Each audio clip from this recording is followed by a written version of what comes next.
बिस्मिल्लाहिर्रहमानिर्रहीम। इय्याका नअबुदु व इय्याका नस्तईन। Head and neck जो कि सिस्टेमिक सर्जरी का एक बड़ा इंपॉर्टेंट टॉपिक है। इम्पोर्टेंट इस तरह से इसके अंदर से एमसीक्यूज़ भी आ जाते हैं, एमसीक्यूज़ भी, और एग्जामिनर का भी फेवरेट है ड्यूरिंग वाइवा क्वेश्चन, जहाँ तक मेरा एक्सपीरियंस है। ठीक है, अब हेड एंड नेक के अंदर एक तो सिलेवरी ग्लैंड आपको पता होना चाहिए, ट्यूमर ऑफ ओरल कैविटी। सारे लोग अपने सिलेवरी ग्लैंड जो है ना उसको फील करने की कोशिश करो, मुंह में ज़ुबान लगाओ अपने, ठीक है, घुमाओ ज़रा ज़ुबान।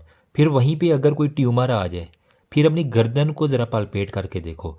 फिर क्लेफ्ट लिप और क्लेफ्ट पैलेट, और ये केस मैंने लाइव देखा हुआ है। एक कपल था, उनकी 4 बेटियां थी, एक बेटा था। उन्होंने कोशिश की कि पाँचवा जो बच्चा है ना, जहाँ तक उनके ख्यालात हैं कि वो भी बेटा हो, और वो उन्होंने 38 या 40 साल की जो माँ थी वो हमला हुई।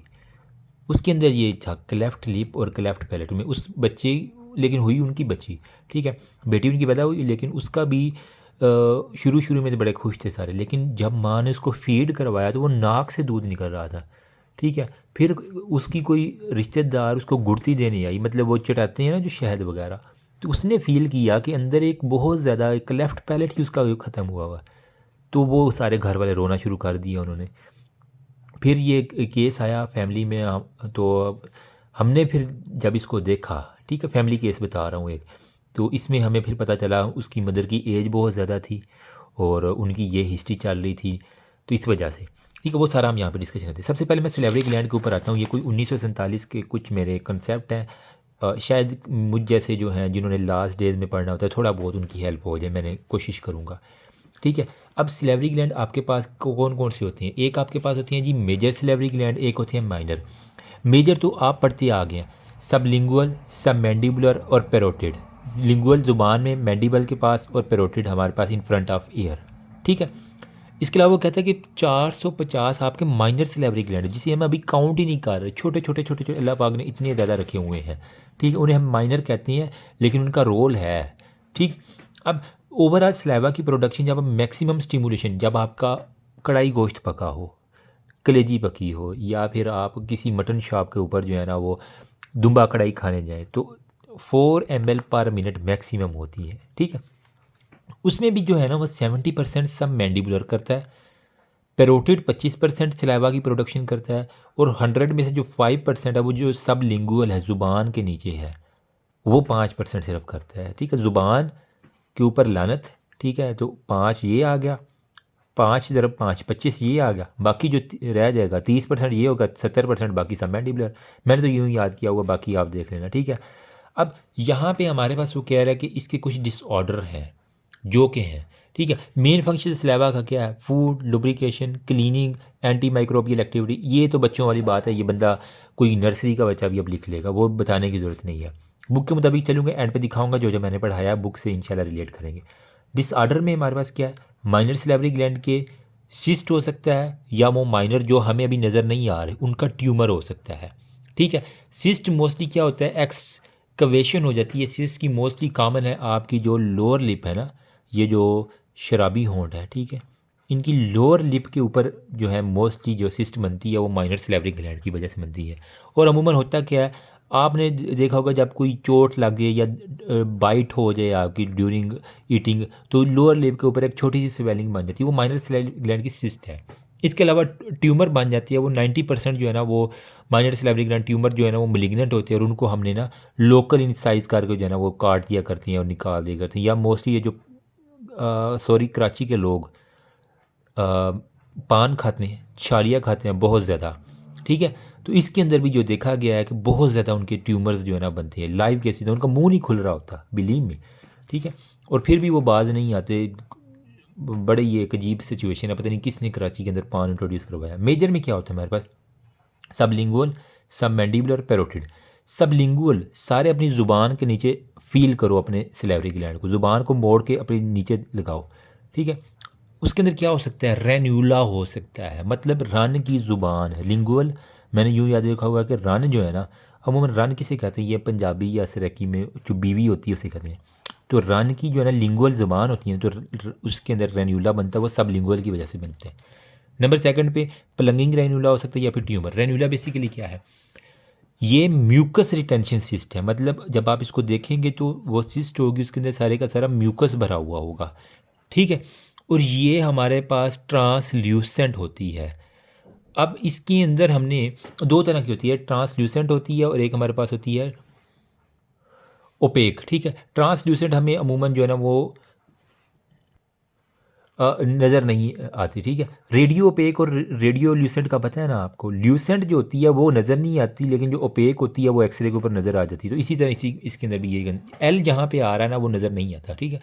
अब मतलब एक तरफ से आप लाइट मारते हो, दूसरी तरफ से वो लाइट नज़र नहीं आती, तो इसका मतलब है वहाँ पे कोई पस वगैरह फंसी हुई है, ठीक है। और ये कहाँ पे होगी, फ्लोर ऑफ माउथ में। सारे अपनी ज़ुबान जो है ना उसके नीचे देखो, हाँ उंगली लगाओ तो ये फ्लोर ऑफ माउथ है, यहाँ पे अगर होगी तो ये सब लिंगुअल होगी। और वो कहते हैं इसकी अपीयरेंस जो है ना वो जिस तरह मेंढक को देखा है, टर टर कर रहा होता है, बारिशों के अंदर आता है, तो उसकी एक गले के नीचे से एक वो फूला हुआ होता है, ठीक है। तो मेंढक की जो हमारे पास होती है ना फ्रॉग बैली, उससे इसको कंपेयर करते हैं, तो इसी वजह से हम कहते हैं इस रेनुला को फ्रॉग बैली भी कहते हैं। ये उसके अंदर भी था कि हमारे पास ENT के अंदर भी, ठीक है। ब्लूश इन कलर होगी, फ्लिक्वेंट होती है और ट्रांसलूमिनेंट होती है। ट्रीटमेंट यही है कि हमने एक्सरसाइज करके उसमें काटा लगाना है, एक्सरसाइज करना है और हमारे पास ठीक हो जाएगी। प्लंगिंग में हमारे पास क्या होता है, म्यूकस जो है ना वो हमारे पास कह रहा है, यहाँ पे भी हमारे पास एक सिस्ट ही होती है, म्यूकस कलेक्टेड होती है। Retention cyst of the sub lingual, ये सब मैंडिबुलर, ये दोनों के अंदर आ सकती है, ठीक है। इसके अंदर म्यूकस होती है, लेकिन ये माइलोहाइड मसल जो है ना उसको परफोरेट कर लेती है, ठीक है। तो अगर ये हमारे पास जो माइलोहाइड मसल है माउथ का, ठीक है, मसल की डीप में नहीं जा रहा, लेकिन ये माइलोहाइड मसल के अंदर अगर ये पेनिट्रेट कर रही है और वो फिर वो नेक के अंदर इंटर कर रही है, तो इसकी शक्ल कैसे होगी, जिस तरह होता है ना डम्बेल, जो लोग जिम करते हैं उन्हें पता है डम्बेल इस तरह करके होता है। तो इस तरह करके जो है ना अगर वो आपको सिस्ट मिलती है तो डम्बेल लाई, तो मतलब वो प्लंगिंग रेनुला होती है, ठीक है। इसका डायग्नोसिस हम MRI के ऊपर करते हैं। ट्रीटमेंट वही है कि हम एक्सरसाइज कर दें और वहाँ से जो सिस्ट है उसको उसके ग्लैंड के साथ रिमूव कर दें। बाकी ट्यूमर्स हैं 85% हमारे पास, वो कह रहे हैं हमारे पास ट्यूमर होती है इसकी। जबकि सब मैंडिबुलर जो है ना, मैंडिबल, अब जो ग्लैंड सब मैंडिबुलर की अगर इन्फ्लामेशन हो जाए तो उसे हम कहते हैं सियल एडिनाइटिस, ठीक है। तो साइल एडिनाइटिस जो है ना बेसिकली इन्फ्लामेशन ऑफ दी सब मैंडिबुलर है, ठीक है। तो इसके अंदर हमारे पास वो होगा कि जो भी मैंडिबल है उसकी अगर वो सोज कर जाए, वो हो सकता है वो कोई बैक्टीरियल इन्फेक्शन हो या फिर उसके अंदर कोई भी हमारे पास वायरल इन्फेक्शन हो, ठीक है। सेलोलिथियसिस मतलब लिद कोई है, तो मतलब कोई स्टोन है, मैंने यूँ याद रखा हुआ है। नाइटस में इन्फ्लामेशन है, अगर वहाँ पे अगर सब मैंडिबुलर में कोई स्टोन आ जाए तो लिथियसिस आ जाता है, ठीक है इसके अंदर। अब वो कह रहा है कि ये रेडियो ओपेक होती हैं, मतलब एक्सरे के ऊपर इजीली नज़र आ जाती हैं। रेडियो ल्यूसेंट नज़र नहीं आते, रेडियो ओपेक नज़र आ जाते हैं, ठीक है। अब वो कहता है कि हमारे पास ये पार्शियल या कंप्लीट ऑब्स्ट्रक्शन ऑफ सब मैंडिबुलर ग्लैंड कर देते हैं। अब इसकी क्लिनिकल फीचर किस तरह होगा, वो पे आएगा कि डॉक्टर साहब मैं खाना खाता हूँ तो मुझे दर्द शुरू होती है, खाना छोड़ता हूँ तो उसके 1-2 घंटे बाद दर्द बिल्कुल ख़त्म हो जाती है। तो जो हमारे पास सब मैंडिबुलर ग्लैंड है, ठीक है, तो यहाँ पे अगर स्टोन पड़ा हुआ है, जब वो खाना खाना शुरू करेगा तो वो उसकी सिक्रीशन यहाँ से निकल के बाहर आएंगी, तो इसके साथ स्टोन भी यहाँ पे आगे फंस जाएगा और उसको दर्द होना शुरू हो जाएगी, ठीक है। अब जब वो खाना छोड़ेगा तो सिक्रीशन की अब तादाद कम होगी, तो 1-2 घंटे बाद वो स्टोन वापस अपनी जगह पे आ जाएगा। तो ये उसकी है कि पेन रिलीव हो जाती है 1 to 2 आवर आफ्टर ईटिंग। तो ये इसकी बड़ी है कि ये हमारे पास सेल लिथियसिस है, मतलब लिद जो है ना वो स्टोन को मैं कह रहा हूँ यहाँ पे। बाकी जो भी समझना है आपने समझ लो, ठीक है। बाकी मैनेजमेंट यही है कि हम डक्ट को ओपन करो फ्लोर ऑफ माउथ से, और जो भी सब्सटेंस है ग्लैंड का टक करके निकाल दो भाई, ना रहेगा बांस ना बजेगी बांसुरी, इजी हो गया। अब नेक्स्ट वो कह रहे हैं हमारे पास ट्यूमर जो है ना इसके अंदर अमूमन देखे गए हैं जो कि बिनाइन इन नेचर और 50% मिलिग्नेंट होते हैं, 50% बिनाइन इन नेचर होती हैं। Rapid increase in size, facial nerve की इन्वॉल्वमेंट, क्योंकि ये मैंडिबल के बिल्कुल पास हमारे पास क्या होती है, फेशियल नर्व अपनी 5 ब्रांचेज निकाल रही होती है ना पेरोटिड से जब वो इंटर हो गया थी। Ulceration of skin, cervical lymph node, आप खुद भी लिख सकते हैं। पेरोटिड की बात, अच्छा इन्वेस्टिगेशन इसमें क्या करेंगे, CT MRI करेंगे, बायोप्सी ले लेंगे, फाइन नीडल एस्पायरेशन साइटोलॉजी कर लेंगे, अगर आपको बिनाइन या मिलिग्नेंट ट्यूमर लग रहा है तो आप इसके लिए कर लेंगे, ठीक है। और अगर ट्रीटमेंट करनी है तो सर्जिकल एक्सीजन ही सबका हमारे पास मेजर ऑप्शन आ जाता है, ठीक है।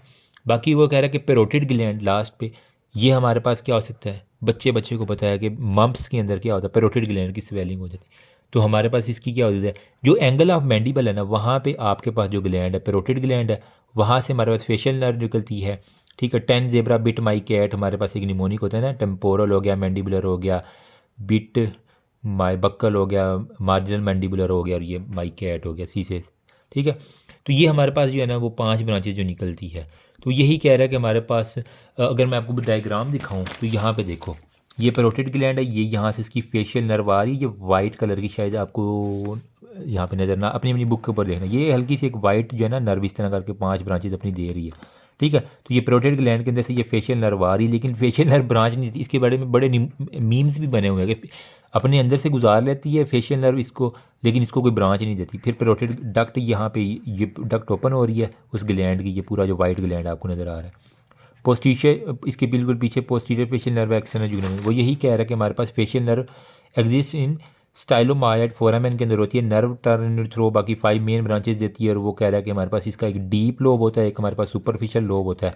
ठीक है, लेटरल जो नर्व की होता है वो सुपरफिशियल होगा, जो हमारे पास कह रहा है कि मीडियल टू फेशियल नर्व है तो वो हमारे पास डीप लोब होगा। तो डीप जो मीडियल हो गया, लेटरल वाले सुपरफिशियल हमारे पास आ जाएगा। ठीक, बाकी वो कह रहा है कि हमारे पास यहाँ पे इसकी जो डक्ट होती है इसमें कहते हैं डक्ट ऑफ स्टेंसन, या शायद किसी साइंटिस्ट का नाम है, ये कहता है 2 इंच यानी 5 सेंटीमीटर होती है, और इंटीरियर पार्ट ग्लैंड का जिसके अंदर आता है। और ये ओपन इसकी बड़ी इंपॉर्टेंट है, इसका बड़ा एमसीक्यू जाता था कि ऊपर वाला जो सेकंड मोलर है, मतलब जो आपकी दाढ़ है, वो सेकंड वाली दाढ़ के ऊपर जाके इसका ओपनिंग हो जाती है। ठीक है, तो इसके अंदर हमने कहा कि क्या क्या हो सकता है, वायरल इन्फेक्शन हो सकता है, बैक्टीरियल हो सकता है, प्रोटाइटिस। वायरस में हमारे पास क्या है, मम्प्स होता है, जो कि हमारे पास मतलब एक बच्चे को हुआ तो उसकी खांसी हुई तो वहाँ से एयरबोर्न ड्रॉपलेट जो है ना उसके सलाइवा के जरिए चले गए तो वहाँ पे हो गया। ट्रीटमेंट सिम्टोमेटिक है, आप उसको दर्द के लिए एनाल्जेसिक दे देंगे तो ठीक हो जाएगा। लेकिन अगर बड़ों में हो जाए तो उसकी टेस्टिस उड़ सकती हैं, तो आपको बड़ी एहतियात करनी पड़ती है। बैक्टीरियल में डिहाइड्रेटेड पेशेंट जो होता है, मतलब जो ज़्यादा देर तक अपना मुंह खुश्क रखे, उसके अंदर स्टेफ ओरियस जो है ना वो कह रहा है कि हमारे पास आके टेंडर स्वेलिंग करेगा। इसके लिए वो कह रहा है कि ट्रीटमेंट एंटीबायोटिक है, लेकिन अगर एब्सेस फिर भी ठीक नहीं हो रही तो फिर आपने जो है ना वो इसके अंदर प्रोसीजर स्किन इंसिजन करके करना है। रिकरेंट प्रोटाइटिस बार बार हो रहा है, वो बच्चों के अंदर प्रोटाइटिस जो हमारे पास पैरोटिड ग्लैंड है वो बार बार एक दफ़ा ठीक हुआ फिर ठीक फिर बार बार। ठीक है, तो इसके अंदर वो यही कह रहा है characterise rapid swelling of the mouth 1 और 2 ग्लैंड। इसके अंदर वो कह रहा है फीवर और मलेज हो गया। तो जहाँ पे इन्फ्लामेशन है वहाँ पे फीवर तो बुखार तो लाजमी हमारे पास होगा। ठीक है, बाकी वो कह रहे हैं कि ये जब वो च्युइंग करता है तो इसके अंदर जो है ना वो बहुत ज़्यादा दर्द होती है, वो परजिस्ट करता है 3 to 7 डेज में। बाकी अल्ट्रासाउंड सैलोग्राफी जो है ना रेडियोग्राफ हम अल्ट्रासाउंड का कर लेते हैं। हमारे पास पैरोटिड के ट्यूमर्स में हमारे पास कुछ आते हैं, प्लियोमार्फिक एडिनोमास जो है ना वो हमारे पास PA आप मैंने याद किया हुआ है कि पैरोटिड का ट्यूमर है, P से पैरोटिड का, P से प्लियोमार्फिक एडिनोमा होता है। ठीक है, तो ट्यूमर में हमारे पास वो कह रहा है बेनाइन भी हो सकता है, मेलिग्नेंट भी हो सकता है। बेनाइन में PM से मैंने प्राइम मिनिस्टर को जो है ना वो बेनाइन हो गया। ठीक है, प्राइम मिनिस्टर की बेगम, बेनाइन जो है ना B से बेगम उसको प्राइम मिनिस्टर, P से प्लियोमार्फिक एडिनोमा, और M से मोनोमार्फिक एडिनोमा जिसे हम वार्थन ट्यूमर भी कहते हैं। ये बड़ा इंपॉर्टेंट था ENT के अंदर। इसके अंदर मेलिग्नेंट के अंदर लो ग्रेड हो सकता है, हाई ग्रेड हो सकता है, लिखने की ज़रूरत नहीं है क्योंकि ये हमने ENT में पढ़े हुए हैं। लो ग्रेड में एसिनिक सेल होते हैं, एडिनाइड सिस्टिक सेल हो गए, बाकी म्यूकोएपिडर्मा अगर याद रहता है तो ठीक है। मैंने एडिनो कार्सिनोमा या स्क्वेमस सेल कार्सिनोमा किसको नहीं पता, लिम्फोमा हो सकती है, स्कैंडी ट्यूमर हो सकती हैं। ठीक है, अब यहाँ पे जो उसने बताया हुआ है प्लियोमार्फिक एडिनोमा, PM की जो बेगम है उसको जो प्लियोमार्फिक एडिनोमा है most common cause of the benign tumour. ठीक है, नंबर 1 MCQs आ गया। तो PA जो है ना वो हमारे पास सबसे कॉमन है, और ये मिक्स्ड ट्यूमर है। इसके अंदर एपिथेलियल सेल भी हैं और हमारे पास मीजोडर्मल भी सेल है। इजी हो गया। और ये कह रहा है कि मायो एपिथेलियल सेल से राइज करता है और वहाँ सुपरफिशियल लोअर पैरोटिड में। बाकी वो कह रहा है एंगल ऑफ मैंडिबल के ऊपर जो है ना वो काफ़ी स्लो ग्रोइंग होती है, अचानक से इसकी ग्रोथ नहीं होगी, बहुत ही स्लो होगी। ये देख रहे हो, आराम से उसको साल और साल लग जाएंगे। तो swelling can not be moved over the, भाई इतनी बड़ी स्वेलिंग है इसके ऊपर, चाचे के ऊपर, कि हम इसको मूव नहीं कर पाते। सॉरी अगर आपको रिफ्लेक्शन आ रही है, ये बुक थोड़ी सी चमकीली है तो इस वजह से हमारे पास स्वेलिंग जो है ना वो हमारे पास कह रहा है हमारे पास होते हैं। ठीक है, बाकी वो कह रहा है फेशियल नर्व इसके अंदर कोई भी इन्वॉल्वमेंट नहीं होती, फेशियल नर्व वो बिल्कुल डिपेंडेंट होती है। बाकी long standing return into the, अगर इसको हमने ठीक ना किया तो ये मेलिग्नेंसी में हो जाएगा। बाकी कह रहा है कि size involvement of skin cervical और फेशियल ने, बाकी इसमें कह रहा है फाइन नीडल एस्पायरेशन साइटोलॉजी हम कर लेंगे, CT MRI कर लेंगे ताकि हम ब्रेन की एक्सटेंशन को जो है ना इसको हम देख सकें। ईजी है। बाकी वो कह रहा है कि मोनोमार्फिक जिसे हम वार्थिन ट्यूमर कहते हैं, ये भी हमारे पास कहते हैं बेगम को पीएम है ना, तो यहीं से याद रखो बेगम को पीएम की बेगम को प्लियोमार्फिक एडिनोमा और मोनोमार्फिक एडिनोमा जिसे हम वार्थिन है, वाह वाह करती हैं बेगम के ऊपर सारे, ठीक है पीएम की। तो एडिनो लिम्फोमा हमारे पास जो है ना बिनाइन कंडीशन है, ये हमारे पास क्या करता है ट्रैपिंग दी जुगुलर लिम्फ नोड को हमारे पास इन्वॉल्व करेगा। बाकी ये मैलिग्नेंट में हमारे पास लो ग्रेड होता है, हाई ग्रेड होता है। अब ग्रेडिंग तो अब साहब को आ गई होगी मेरा ख्याल है, ठीक है। इसके अंदर क्या हार्ट स्वेलिंग होगी, सर्वाइकल फाइन नीडल एस्पायरेशन, जिनके अंदर भी है ना, तो fine needle aspiration cytology histological अगर एग्जाम में करना है, वरना CTMR है, CTMR है, CTMR सब में ही लिख दो। स्टेजिंग क्या है, स्टेजिंग में जिस तरह ब्रेस्ट की है ना, इसी तरह यहाँ पे है TX T0 DIS 1 2 3 4, बस सिंपल सी है। तो TX मतलब क्रॉस लगाया कुछ भी नहीं है, कैनॉट बी एक्सेस्ड। T0 में क्या है, no evidence of primary tumour. TIS in situ, IS में आ गया ना, तो कार्सिनोमा इन सिटू है, जो ना आगे फैलेगा शरीफ सा है। अगर वो उसका साइज़ पे हम अपने इसकी फर्दर कर रहे हैं क्लासिफिकेशन, आपने CTMRI की, उसका साइज़ 2 नंबरी के ऊपर हमने देखना है। अगर वो 2 सेंटीमीटर से कम है तो T1 है, अगर वो 2 सेंटीमीटर से ज़्यादा लेकिन 4 सेंटीमीटर से कम है, 2 नंबरी से 4 नंबरी होगी, ठीक है। तो अगर वो 4 पे है तो T2 है, लेकिन अगर वो 4 से बढ़ा के 6 हो गया, अब हमने छक्का लगा देना है, चौका लगाया अब हमने छक्का लगा देना है, मैंने यूँ याद रखा हुआ है। तो छक्का लगाने के ऊपर हमारे पास T3 होगा, T4 हमारे पास क्या होगा, स्ट्रक्चर अगर इन्वेड कर ले दूसरी जगह पे तो हमारे पास है।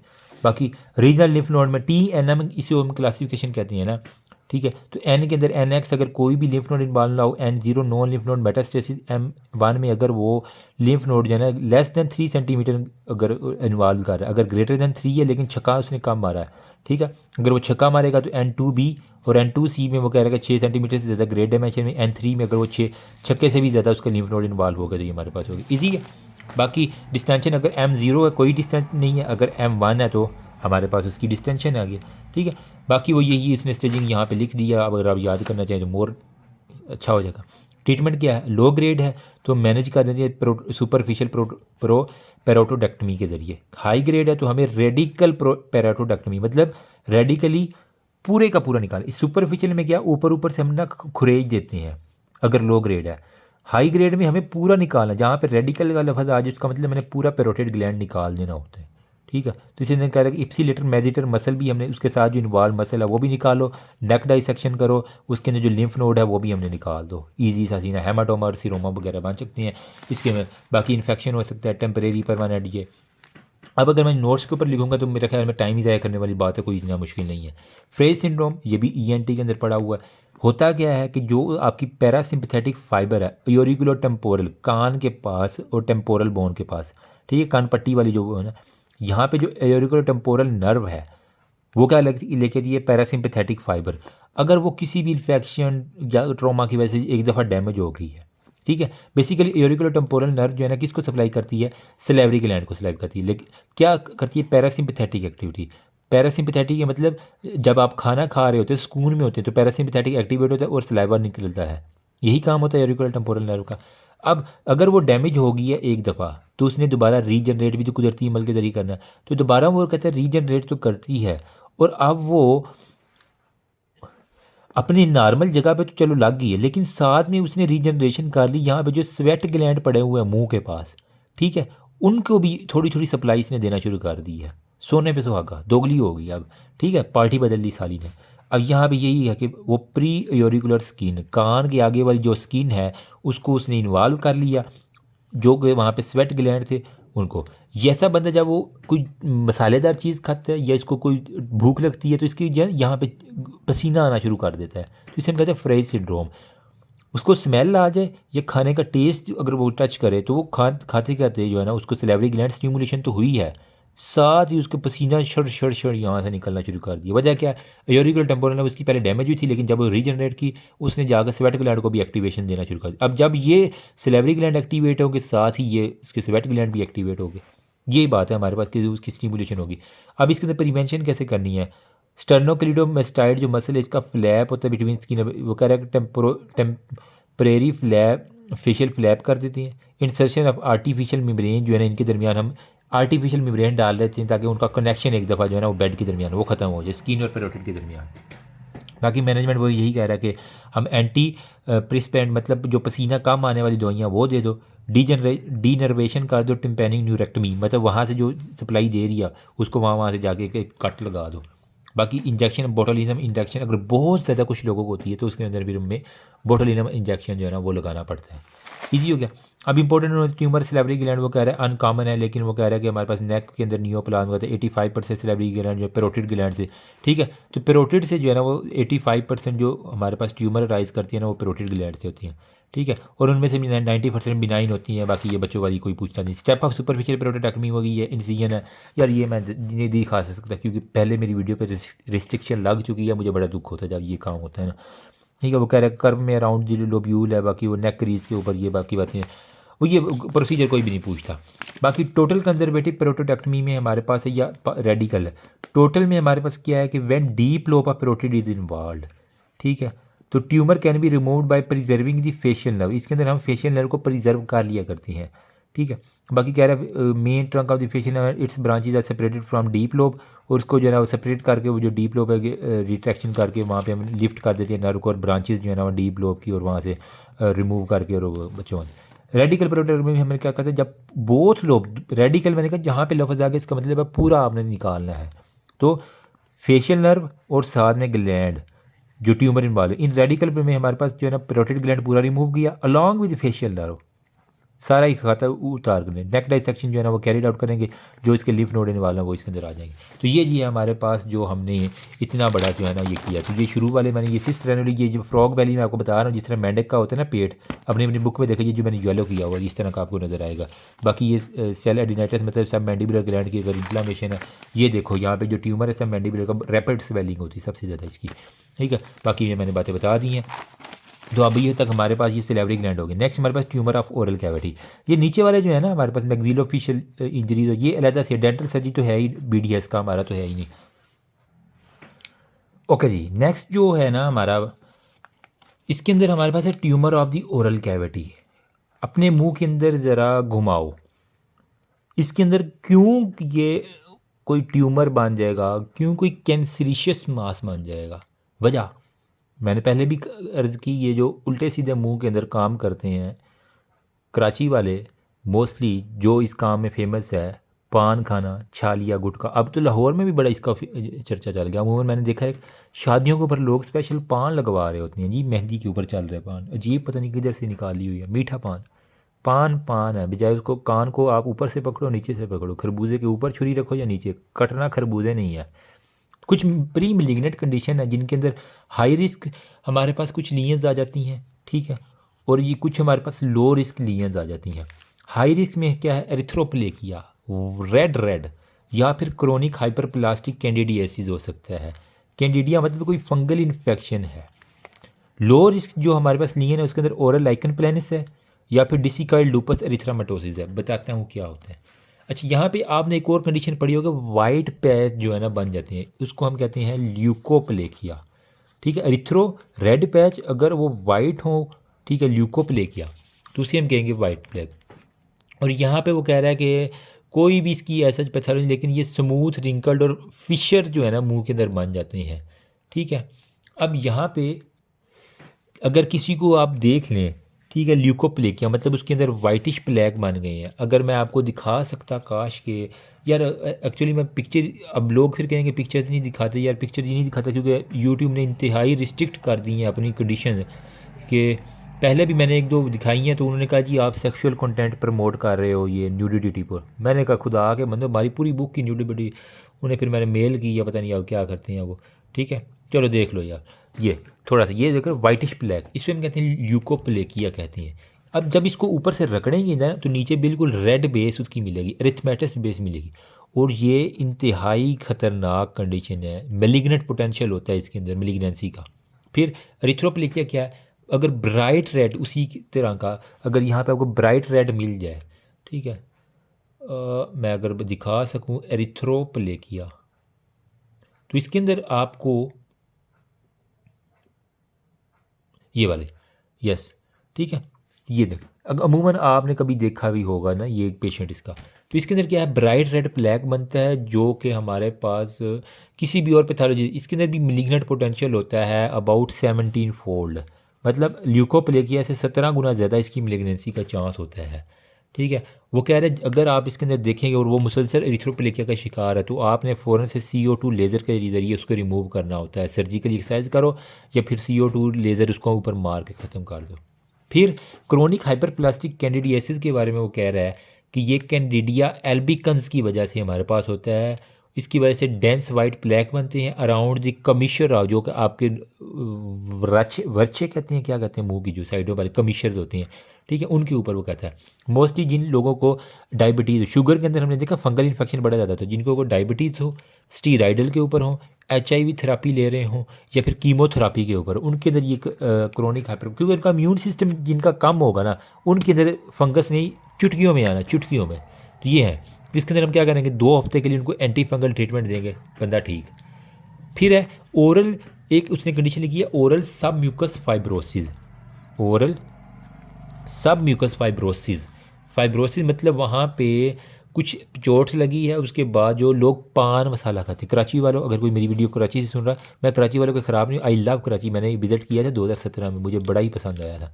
ठीक है, लेकिन जो कूड़े वाले एरिया थे ना, वो बड़े तंग करते हैं यार। अल्लाह करे कि कोई इसको करे, अगर अल्लाह ने मुझे मौका दिया कभी इस फील्ड के अंदर आके कुछ बड़ा करने का, तो इंशाल्लाह दुआ करो बस सारे आप लोग। अगले 2 लाइफ के मेरे अगले 2 साल बड़े हैं। ओरल सब म्यूकस फाइब्रोसिस के अंदर बेसिकली क्या होता है, हमारे पास जो लोग पान मसाला खाते हैं ना, उनके अंदर पी से पान है, PAF से याद कर लो ना, पाकिस्तान एयरफोर्स। तो पान मसाला खाने वाले के अंदर फाइब्रोसिस बड़ी ज़्यादा होती है। ठीक है, तो ये क्या करेगा, वो टंग की मोबिलिटी होने के, ज़ुबान बाहर निकालो, हल्की सी निकालेंगे, वहाँ स्कारिंग बहुत ज़्यादा होगी, अपना मुंह पूरा नहीं खोल सकेंगे।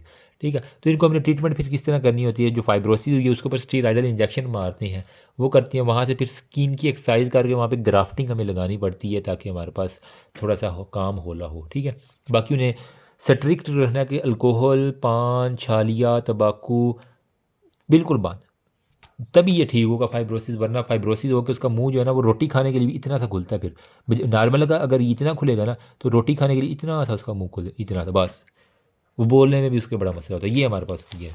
फिर हमारे पास है जी ओरल कैंसर, मुंह के कैंसर। मोस्टली ये देखे गए हैं जो ओरल सेक्स कर रहे होते हैं ना, उनके अंदर बहुत ज़्यादा देखा गया ओरल कैंसर होने के चांसेस हैं। ठीक है, अब ओरल कैविटी के अंदर हमारे पास क्या क्या आते हैं, ये मैं रिसर्च बता रहा हूँ जो अंग्रेज़ों ने की है, क्योंकि उनके हाथ वो ये सारे उल्टे सीधे काम तो उन्होंने करने होते हैं। ठीक है, लिप्स के अंदर, होंठों के ऊपर अगर आ जाए तो वो भी ओरल कैविटी के अंदर आएगा।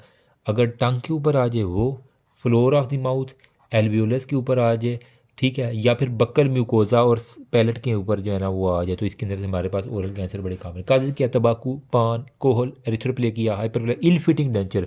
अगर किसी ने बाबे ने दांत लगवाए हुए हैं और वो सही से फिट नहीं है, बस लेके उसे बैठा हुआ कि बस दांत लग गया बड़ा खुश है, लेकिन इल फिट है, तो वो मुसलसल चोट लगाते रहेंगे, एक वक्त आएगा वहाँ के सेल हाइपर प्लास्टिक शो कर देंगे और वो कैंसर हो जाएगा। तो हमारे पास मोस्टली यही है कि सर्वाइकल लिम्फेडेनोपैथी यहाँ पे देखो ना, क्लिनिकल फीचर इसने ये लिखे, अल्सरेटेड होंगे, ब्लीड करेंगे, लिम्फेडेनोपैथी, डिफिकल्टी इन स्वेलिंग है, ट्रिस्मस होगा, ठीक है, लॉक जा जिसे हम कहते हैं ना, ठीक है, लॉक्ड जा ट्रिस्मस। तो बाकी रिस्ट्रिक्टेड टंग मोडेलिटी होगी। ये बाबा जी को देखो, इसकी जो है ना ये लिप्स के ऊपर देखो सर, कार्सिनोम ऑफ द लिप्स के, यार एक तो रिफ्लेक्शन बहुत ज़्यादा है, चलो गुजारा कर लो। ठीक है, बाकी इन्वेस्टिगेशन क्या करेंगे, मैंने ऑलरेडी बताया, fine needle aspiration cytology histology के लिए, बाकी incisional biopsy, X ray, CT, MRI और TNM क्लासिफिकेशन के लिए आप CT स्कैन कर लोगे। इसके अलावा आइसोटोप्स भी हमारे पास कुछ होते हैं जो हम कर सकते हैं इसके अंदर। बाकी जनरल प्रिंसिपल यही है कि हम सर्जरी और रेडियोथेरापी, जहाँ पे कैंसर है आप एक तो एक्सरसाइज कर दो, सर्जरी कर दो, वरना कीमोथेरापी, रेडियोथेरापी, यही हमारे पास है। ठीक है, तो हम कम्बिनेशन में लगा के जो है ना उसको कर देती है सर्जरी या रेडियोथेरापी। अगर हमारे पास स्मॉल ट्यूमर है तो या सर्जरी करो या रेडियोथेरापी। अगर लार्ज ट्यूमर है, ठीक है, तो हमने कम्बिनेशन में पहले सर्जरी फिर रेडियो, फिर उनको मिलू के जो है ना, बल्कि ट्यूमर जो है ना हमारे पास होती है तो फिर रेडियोथेरापी जो है ना उसको फॉलो करते हैं सर्जरी के फ़ौरन बाद। ठीक है, बाकी लिप कैंसर आ जाता है जिसके अंदर स्मॉल होता है या इंटरमीडिएट। होंठों का कैंसर अगर 2 सेंटीमीटर, 2 नंबरी अगर कर रहे हैं, जहाँ अभी भी 2 नंबरी है, ठीक है, वो अगर 2 सेंटीमीटर से छोटा है, ठीक है, तो 2 नंबरी से याद कर लो, तो हमारे पास वो आ गया। इंटरमीडिएट अगर वो 2 सेंटीमीटर से बड़ा है, ठीक है, और वो माइक्रोटोम है, फ्लैप कंस्ट्रिक्शन हम इसके अंदर करके ना लिप को, तो स्मॉल लिप के अंदर वो कर लेते हैं। ठीक है, अगर हाई ग्रेड होगा तो फिर पूरे लिप को ही निकाल देना होता है। यहाँ पे एक हाई ग्रेड भी आप लिख लेना लिप के कैंसर के अंदर, टंग के अंदर क्या है, ये था लिप या टंग। टंग में भी 2 नंबर ही काट दो, T1 है T2। अगर 2 सेंटीमीटर से छोटा है तो फिर हमारे पास यही है कि पार्शियल ग्लोसेक्टमी, आधी ज़ुबान जो है वो काट दो जहाँ से है। T2 में अगर हेमीग्लोसेक्टमी, उसका एक पूरा हाफ जो है ना वो काट देना होता है, ठीक है। यहाँ पे पार्शियल आधी आधी जो है ना, जहाँ जहाँ से एरिया इन्वॉल्व है वो ऊपर ऊपर से काटनी। T2 में हमारे पास है हेमीग्लोसेक्टमी, लेज़र या डाइथर्मी के ज़रिए हम काट देते हैं, ठीक है। T3 और T4 के अंदर हमारे पास क्या है, टोटल ग्लो, पूरी की पूरी ज़ुबान निकालनी पड़ेगी। अगर ज़ुबान ना, जिस तरह आपने स्पाई मकबूल हुसैन का वाला ड्रामा देखा है, उसमें जो थे उसके दुश्मन, तो उन्होंने उनकी ज़ुबान खींच ली थी, ठीक है। अब मुझे नहीं पता कि वो उसके अंदर कितनी सच्चाई थी, जिस तरह हमारी मुतालिया पाकिस्तान बोलती रही है सच्चाई, तो अल्लाह जाने। लेकिन उसके अंदर टोटल ग्लोसेक्टमी इसी तरह होती है कि T3 और T4 के अंदर हमने करनी होती है। लेकिन इसके अंदर वो कह रहे हैं कि इसके अंदर हमने, सर्जन ने हाइपोग्लोसल नर्व को हमेशा हमेशा के लिए प्रिजर्व करना है, ठीक है। टोटल ग्लोसेक्टमी के अंदर जो हाइपोग्लोसल जो ज़ुबान को नर्व जा रही है वो आपने करनी, वरना उसकी वजह से सिम्टम बहुत आते हैं। फ्लोर ऑफ माउथ में वेंट्रल सरफेस है, ठीक है। बाकी ग्लोसेक्टमी है, एंटीरियर मैंडिबुलर, बाकी वो कह रहा है कि हम ना reconstruction of the mandible defect, अगर मैंडिबल में अगर हमारे पास कोई होगा तो वहाँ से उस मैंडिबल को काट के वहाँ पे बोन ग्राफ्ट हम, उसके जो इलिक क्रस्ट है या फेब्यूला है उसकी, अगर तो उसके मैंडिबल मतलब जबड़े के ऊपर कोई कैंसर है तो हमने उसको जबड़े को अगर काट दिया तो उसकी जगह कुछ लगाना भी तो है, वो हम इलिक क्रस्ट से या उसके फेब्यूला टांग से वाली बोन, जो छोटी बोन है ना नीचे वाली फेब्यूला, या फिर उसकी जो है पेल्वस, उसके जो इलिक क्रस्ट होता है ऊपर ऊपर वाला, वहाँ से उतार के, या फिर स्कैपुला से, या फिर हमारे पास कोई दूसरे जो है ना रेडियस से, ये वाली रेडियस बोन इधर से हम जो है ना वो निकाल लेते हैं। बक्कल म्यूकोजा का भी हो सकता है हमारे पास कैंसर, तो इसके अंदर बक्सीनेटर मसल जो है ना वो मोस्टली इन्वॉल्व होती हैं, तो इसके अंदर वो कह रहे हैं हम उसको एक्सरसाइज करके जो है ना वो कर दें। लोअर एल्वियस के अंदर सेगमेंटल रिसेक्शन करनी है। बाकी मैनेजमेंट किया है, अगर तो वो neck in the oral, management of neck in the oral cavity में इसमें क्या करना है हमने, सर्वाइकल लिम्फ नोड देखनी है, ठीक है। इसके अंदर माइक्रोस्कोपिक डिपॉजिट आपको मिल जाएंगे, आपको पता चल जाएगा कि प्राइमरी ट्यूमर है, वो प्रोलॉन्ग करेगा फ्री सर्वाइवल में। बाकी कह रहा है कि 6 लेवल होते हैं, ये एक इंपॉर्टेंट है, लेवल 1, लेवल 2, 3, 4, 5 और ये 6 लेवल हमारे पास जो है वो उसके ये जो है ना सर्वाइकल लिम्फ नोड के, ठीक है। तो इसको आपने लाजमी याद रखना है, और इसी तरह बनाने के लिए भी आ जाए ना तो आपने क्या करना है, यूँ बना के एक यूँ, ठीक है। तो एक आपने क्या करना है, सिंपल सी बात है, आपने ये इसकी गर्दन बना दी ना, दरमियान में एक सीढ़ी बना देनी है, सीढ़ी के ऊपर 2 स्टेप बना देनी है, ठीक है। तो स्टेप बनाने, इसी स्टेप को आगे ले जाओ, ठीक है। बस 1, 2, 3, 4, 5 और ये 6, ठीक है। तो इस तरह आप बता देंगे तो आपके पास आ जाएगा। तो यही है कि 1 है सब मेंटल और सब मैंडिबुलर, 2, 3 और 4 अपर जुगुलर, मिडल जुगुलर और लोअर जुगुलर ग्रुप, ठीक है।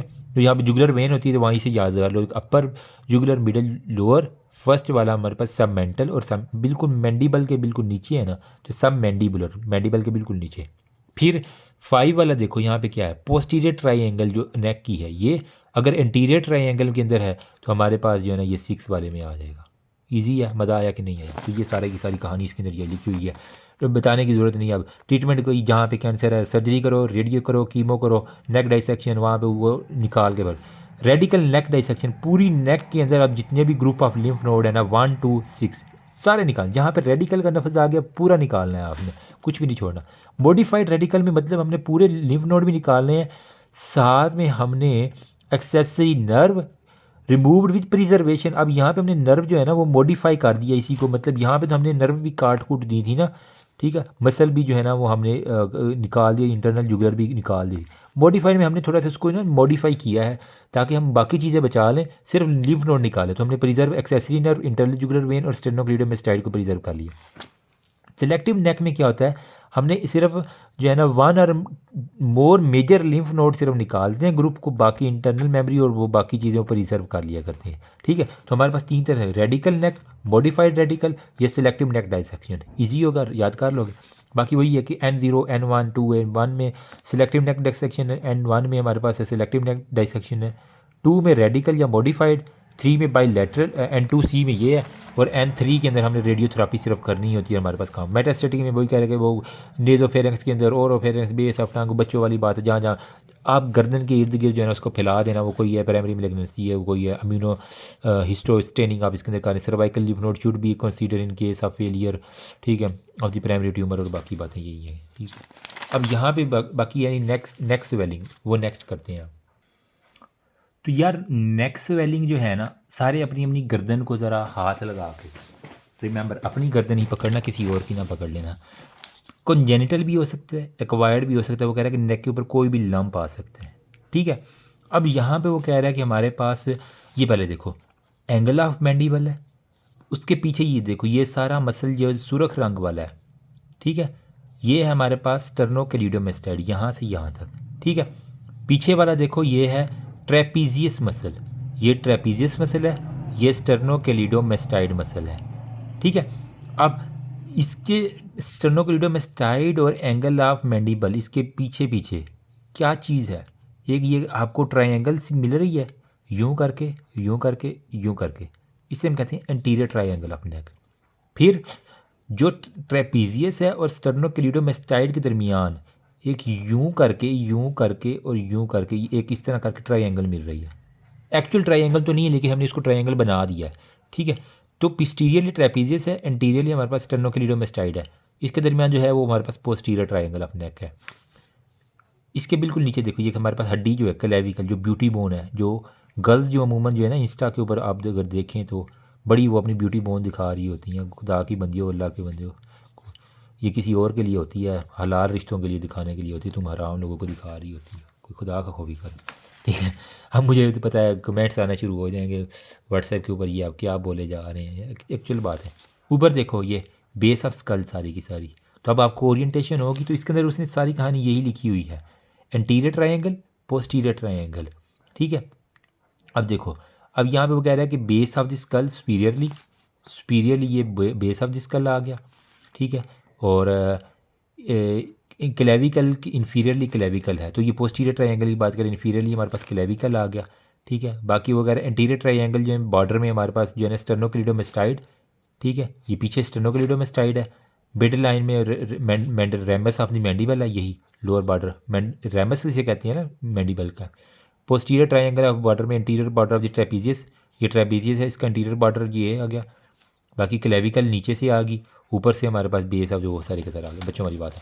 डिफरेंशियल लगे क्यों होती है, अपर मिडल में थायरोग्लाइकल सिस्ट हो सकती है, सब आयर bursa lymph node skin lesion, lower में हमारे पास मिड लाइन में हमारे पास थायराइड का वजह हो सकती है, या लेटरल में हमारे पास ये सिस्टिक हो सकती है, सॉलिड हो सकती है, सिस्टिक हाइग्रोमा, ब्रेकियल सिस्ट, ये सारी ENT की बातें यहाँ रिपीट करने की ज़रूरत नहीं है, ठीक है। 50% वो कह रहा है ओरिजिनेट हमारे पास थायराइड ग्लैंड से होती है, तो 50% अपने अपने थायराइड ग्लैंड के ऊपर ज़रा हाथ लगाओ, वहाँ पे होती है। 40% मैलिग्नेंसी में लिम्फोमा सलेवरी ग्लैंड ये सारे के हो गए।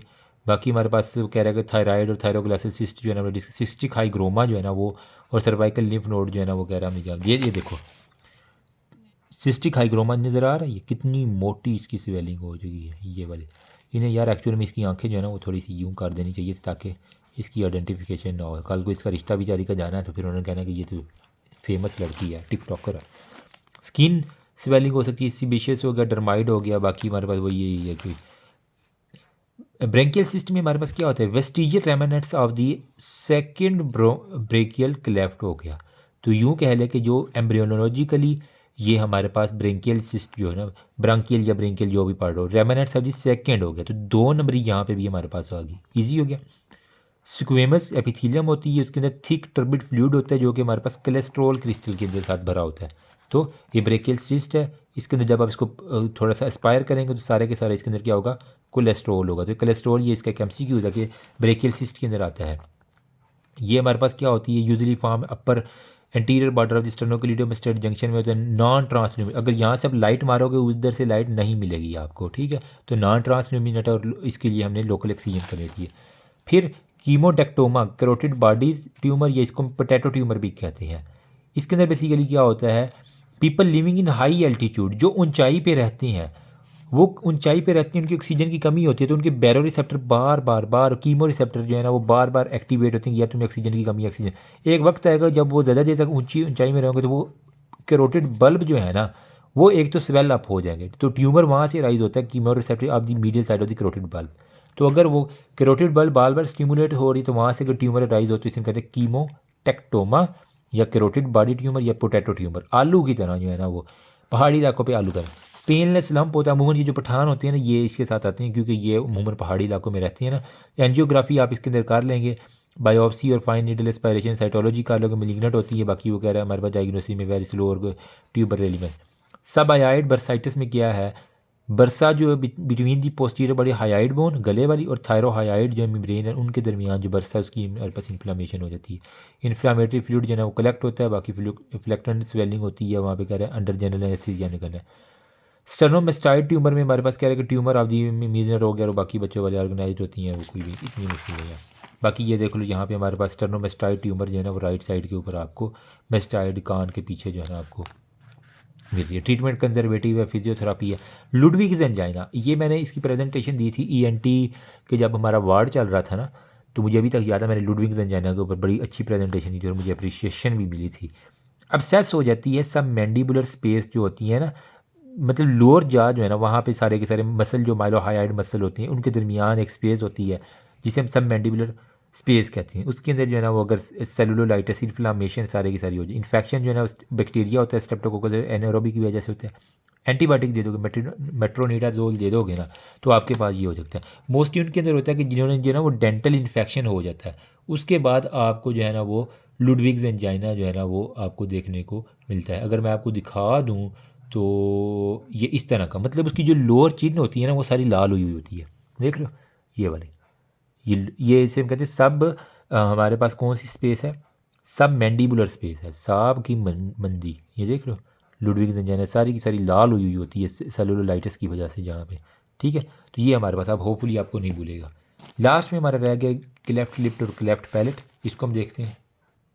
तो इसको जो है ना बस आपने, मैंने पीड्स के अंदर इसको बड़ा अच्छा डिफाइन किया हुआ, पीडियाट्रिक के अंदर जो सर्जरी थी ना उसके अंदर मोस्टली ये इसका टॉपिक है कि 1 से 2 जो फिशर है ना क्लेफ्ट के अपर लिप के, ठीक है, क्लेफ्ट लिप हो गया, मतलब जो ऊपर वाला होंठ है ना अपर लिप उसके अंदर जो है ना वो आपको स्पेस मिल जाती है जिस तरह ये वाली आपको नज़र आ रही है। ठीक है, और ये अमूमन वो कह रहा है कि हमारे पास जो है ना वो lip most common in physical birth, मतलब 1000 में से हर एक बच्चे को होती है। ठीक है, lip normally fuse at 35 day of the uterine age, जब वो 35 दिन का होता है ना यूट्राइन के अंदर, तो उस वक्त वो कह रहा है कि आपका लिप्स फ्यूज़ होते हैं। अगर फ्यूजन इम्पेयरमेंट हो जाए तो इसकी वजह से हमारे पास तो 35 दिन जो है ना वो 7 × 5 7 5 35 होता है, तो इसके अंदर याद किया। जेनेटिक है, फैमिली है, मेटरनल एपिलेप्सी है, माँ कोई दवाइयाँ खा रही है स्टीराइडल के ऊपर है, या फिर folic acid intake during pregnancy जो है ना वो कह रहा है माँ को चाहिए कि फोलिक एसिड ले। इस वजह से जितनी भी गर्ल्स मेडिकल गर्ल मेरी वीडियो सुन रही हैं, अगर आपने कल को शादी होनी है आपकी, जारी बात है MBBS के बाद, प्लीज़ टपाटप करवाने से पहले फोलिक एसिड का कोर्स एक कर लेना, वरना सारी उम्र वरना आपके बच्चे को क्लेफ्ट लिप होगी, स्पाइना बाइफिडा, ओकल्टा, सिस्टिका, ये इतनी प्रॉब्लम होती है ना। Prevention is always better than cure. Management क्या है, इसके अंदर 2 प्रोसीजर हैं, मिलार्ड टेक्निक है और टेंशन रेंडाल टेक्निक है। बस नाम आती हो तो बस यही है कि ये रिपेयर कर देने, हमने इसको यहाँ से पकड़ के यहाँ से साइडों से ला के सुचरिंग कर देनी होती है, इसे हम कहते हैं कि हमारे पास ये। ठीक है, TM तैमूर मिर्ज़ा एक हमारे पास है, टेप बॉल जो है ना वो क्रिकेट का बड़ा ऊंची जो है ना उसकी रेपुटेशन है खिलाड़ी है, तो उसके से मैंने याद TM मिलार्ड और हमारे पास टेंशन रेंडाल टेक्निक है, बस नाम याद है काफ़ी है। क्लेफ्ट पैलेट में क्या होता है, उसका लिप ठीक है लेकिन ये जो तालू है ना इसके दरमियान देखो, ठीक है, ये क्लेफ्ट पैलेट जो है ना उसका ऊपर वाला तालू ही जो है ना वो बिल्कुल ख़त्म हुआ है। तो इसके अंदर हम क्या करेंगे, एक नया जो है ना वो पैलेट लगा देंगे जिसे कहते हैं प्लेटोप्लास्टी, तो यहाँ पे प्लेटोप्लास्टी हम कर देंगे। वो कह रहा है कि जो आइडियल टाइमिंग जो अगर उसको लिप का डिफॉर्मिटी है तो वो हम 6 माह के अंदर अंदर करते हैं, लेकिन अगर जो पैलेट है वो हमने 6 या 18 माह के अंदर पैलेट करना है, क्योंकि पैलेट जो है ना उसने अपनी अच्छी तरह बनना है। लिप तो चलो फिर भी बाद में बनता रहेगा, तो इस वजह से पहले छक्के लगाने में 6 माह के अंदर आपने लिप करना है, 18 माह के अंदर फिर के अंदर अंदर आपने पैलेट को जो है ना वो ट्रीट करना है। तो वो कह रहा है कि हमारे पास पहले हमने लिप करना है फिर हमने पैलेट को ट्रीट करना है, अगर दोनों है। ठीक है, तो कुछ बच्चे होते हैं जिनके अंदर क्लेफ्ट लिप भी होता है क्लेफ्ट पैलेट भी होता है, फिर हमने पहले लिप को ठीक करना है फिर हमारे पास। बाकी ये है जी मैक्सिलोफेशियल इंजरीज़, ये एक इम्पोर्टेंट क्वेश्चन है। ये हमारे जो टीचर थे डॉक्टर वासिफ, उनका सबसे फेवरेट क्वेश्चन था। ठीक है, इसके अंदर जो पूरी करने की ज़रूरत नहीं है। फेशियल नर्व इंजरी हो सकती है या पेरोटिड डक्ट की इंजरी वो हमने रिपेयर कर लेनी होती है, बाकी वो ब्रांचेज है, ये तो बच्चों वाली बात है ना। काम यहाँ से होता है। तो जो हमारे पास फ्रैक्चर होता है ना फेस का, फेशियल मैग्जिलो फेशियल सर्जन इसके लिए ज़्यादा होते हैं, ठीक है। मोस्टली जो ट्रोमा के होते हैं ना जनरल सर्जन इसको ट्रीट करता है, ठीक है। तो हमारे पास जो मैग्जिलो फेशियल इंजरी है ना यार, मैग्जिलो फेशियल हमारे पास जो ओहो ये भी सूख गया, इसके अंदर हमारे पास 3 कैटेगरीज में हमने डिवाइड करना है। तो रिमेंबर इसी तरह ही आपने लिख के आना है, ठीक है। एक हमारे पास होता है अपर थर्ड का फ्रैक्चर होता है, जो आपका अपना सारा मुंह है ना उसका अगर ऊपरी थर्ड वाला मुंह को हमने 3 में, upper third, middle third, lower third, ठीक है। तो मैंने पूरे फेस को 3 में डिवाइड करना है, अपर मिडल और लोअर। अपर थर्ड, मिडल थर्ड और हमारे पास लोअर थर्ड फ्रैक्चर होता है, ठीक है।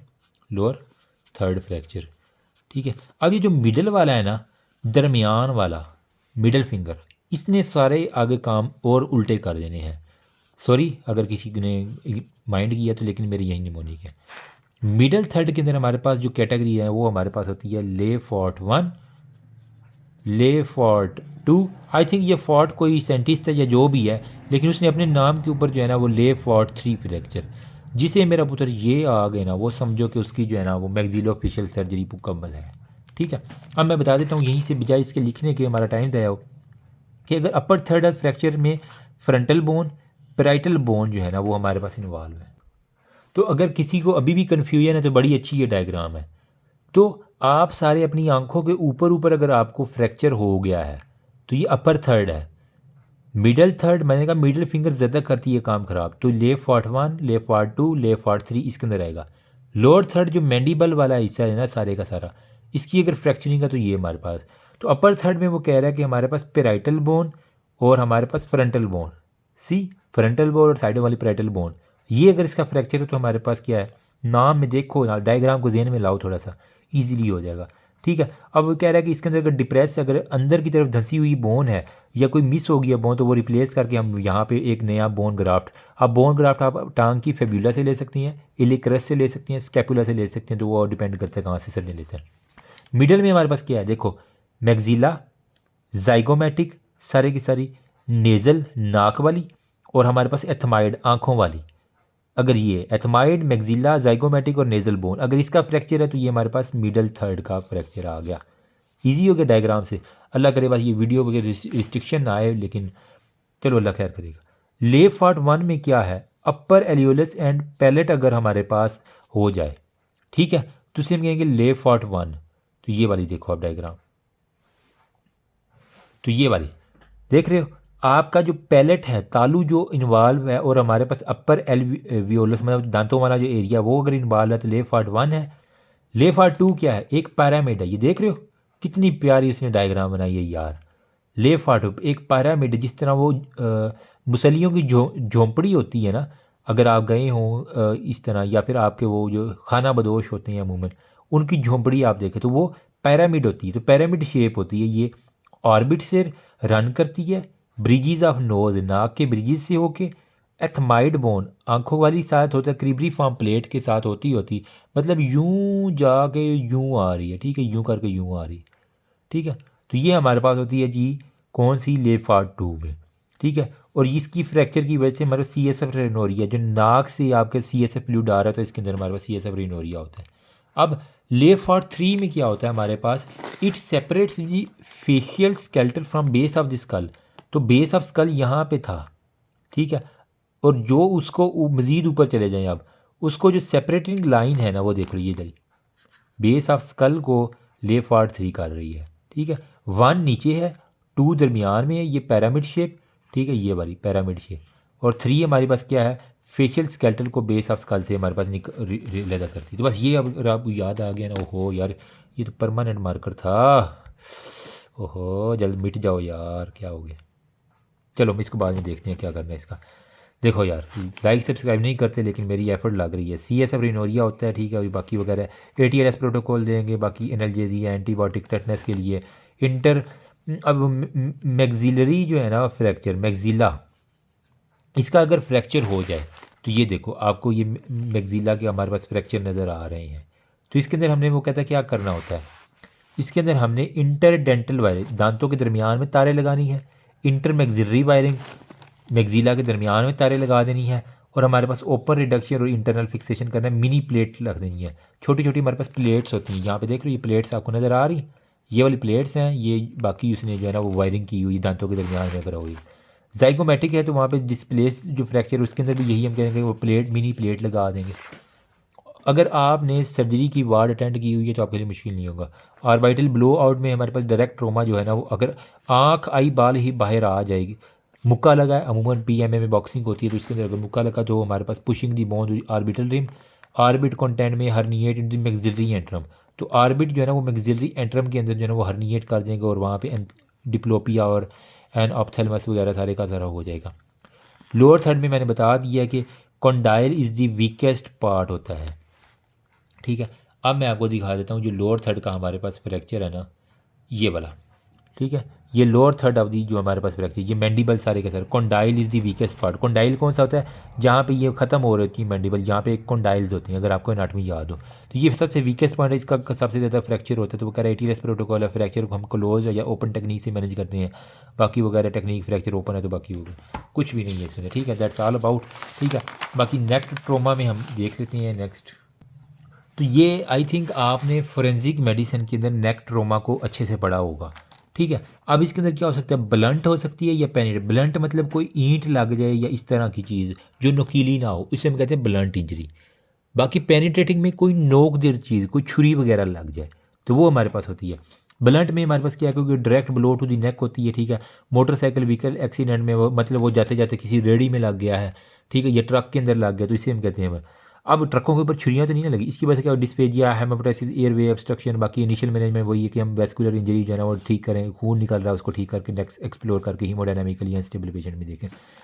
जो इंपॉर्टेंट है वो पेनिट्रेटिंग इंजरी सबसे ज़्यादा होती है, ठीक है। तो इसके अंदर गर्दन, यहाँ से जो मैंडिबल है यहाँ से शुरू करो और यहाँ से जो आपकी स्टर्नम है यहाँ से, तो इस एरिया को उसने सर्जन जो है ना वो इसको 3 पार्ट्स के अंदर जो है ना वो डिवाइड कर देती हैं, 3 जोन के अंदर डिवाइड कर सकते हैं ताकि उन्हें लिखने में इंसानी हो। तो जोन 1, जोन 2 और हमारे पास होता है जी जोन 3, ठीक है, ये हमारे पास होती है। जिस तरह हमने नीचे से ऊपर जाना हमेशा, हमने यहाँ पे देखा ले फॉर्ट 1 नीचे से ऊपर, मैं गलती करता था ऊपर से नीचे आ जाता, 1 को ऊपर लिख देता था, यहाँ नहीं, 1 को हमेशा नीचे लिखना है, यहाँ पे जो भी नेक की है या फेस की है, ठीक है। तो नीचे से ऊपर जाना है, तो इसको मैं कह देता हूँ कि ये जोन 1 नीचे है, जोन 2 दरमियान में है और जोन 3 हमारे पास ऊपर है। ये हमेशा मैं गलती करता तो इसको मैंने सीखा बड़ा, तो अब नीचे से ऊपर आपने हमेशा जाना है, तो नीचे से ऊपर ही जाना होता है, ठीक है। अब जो हमारे पास जोन 1 है ना, इसको मैं बताता हूँ ये कहाँ से कहाँ तक होता है। ये आपकी जो स्टर्नम है ना, एक सिंपलेस्ट वे में बताता हूँ, स्टर्नम यानी ये वाली जो आपकी, सारे अपनी स्टर्नम को फील करो, ठीक है, दरमियान में जो पसलियों के दरमियान में है ना हड्डी, स्टर्नम से कहते हैं, वहाँ से, ठीक है, शुरू करो और गले की जो क्रिकाइड कार्टिलेज है ना, सी वाली क्रिकाइड कार्टिलेज वहाँ तक है। तो स्टर्नम से क्रिकाइड कार्टिलेज तक हम इसको कहते हैं जोन 1। जोन 2 क्या है, उसी क्रिकाइड कार्टिलेज से, सी वाली मर्चे लगी हैं, सी कर रहा है, क्रिकाइड कार्टिलेज से लेके एंगल ऑफ मैंडिबल तक, ठीक है, एंगल ऑफ मैंडिबल देख रहे हो, एंगल ऑफ मैंडिबल, ये जोन 2 है। फिर जोन 3 क्या है, ऊपर चले जाओ मजीद, एंगल ऑफ मैंडिबल से लेके आप जो क्रेनियल बेस है ना, मोस्ट सिंपलेस्ट वे में बता रहा हूँ, वहाँ तक हमारे पास होती है ये 3। तो यहाँ पे देखो जोन 1 मैंने कहा क्लेविकल और हमारे पास जो क्रिकाइड कार्टिलेज है वहाँ तक, क्लेविकल इसी के साथ से शुरू होती है, तो स्टर्नम, क्लेविकल जो आपकी ब्यूटी बोन है वहाँ से शुरू करके सी तक क्रिकाइड, जोन 1 हो गया।